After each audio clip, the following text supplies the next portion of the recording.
देश में कई तरह के डिजाइनर, पत्रकार और विश्लेषक हैं जिनकी सोच व्यापक नहीं संकुचित है। उन्हें सिर्फ हिंदुत्व में खामियां ही दिखती है और वो अक्सर हिंदुत्व के खिलाफ बोलते रहते हैं ताकि वो अपने एजेंडे के तहत मोदी सरकार का विरोध कर सके।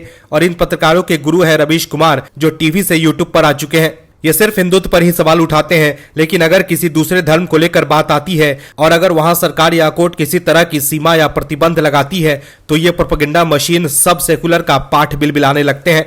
लेकिन जैसे ही सनातन की मान्यता की बात आती है तो होली में ये लोग पानी बचाओ का नारा, तो दिवाली में हवा बचाओ का नारा बुलंद कर देते हैं। जो लोग एक खास समुदाय को खुश करने के लिए अपनी राय रखते हैं, उनसे पूछे कोई कि क्या दिवाली से ठीक एक दिन पहले या एक महीने पहले तुम्हारे गली मोहल्ले का AQI 30 था क्या सरकारों को नहीं पता कि दिल्ली और इसके सीमावर्ती क्षेत्रों की भौगोलिक परिस्थिति ऐसी है कि यहाँ साल के अंतिम 3 महीने में हवा धीरे बहती है? तो आखिर क्यों नहीं सरकार ने साल भर ऐसे इंतजाम किए कि देश और प्रदेश के लोगों को साफ हवा वाली दिवाली उपहार स्वरूप दी जा सके?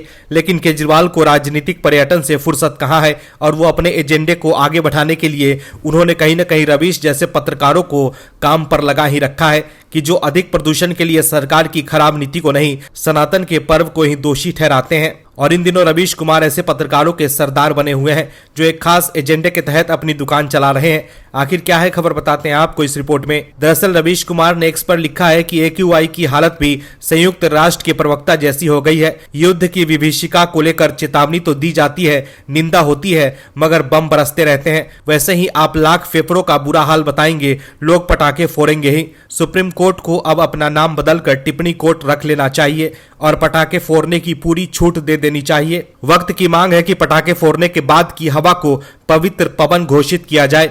हर नागरिक का कर्तव्य होगा कि वो खुले मैदान में जाकर इस पवित्र पवन का सेवन करे।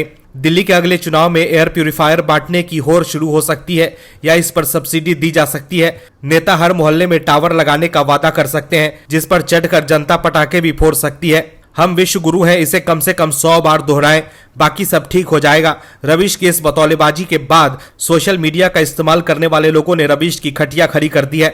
एक यूजर ने लिखा कि 5 दिन पहले जब पराली से पूरी दिल्ली का दम घुट रहा था तब किस बिल में दुबक कर बैठा था।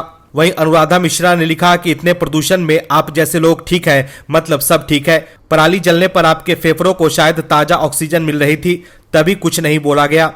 वहीं विवेक ने लिखा कि काश ऐसे ही ज्ञान बकरीद पर देने की हिम्मत कीजिए तो मैं मान जाऊंगा कि आप निष्पक्ष पत्रकार हैं।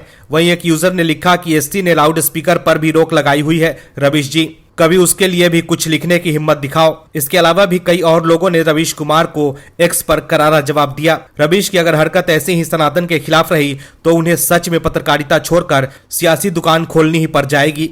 Bureau report, OMH news. और भी वीडियोस देखने के लिए चैनल को सब्सक्राइब करें और बेल आइकन को दबाएं।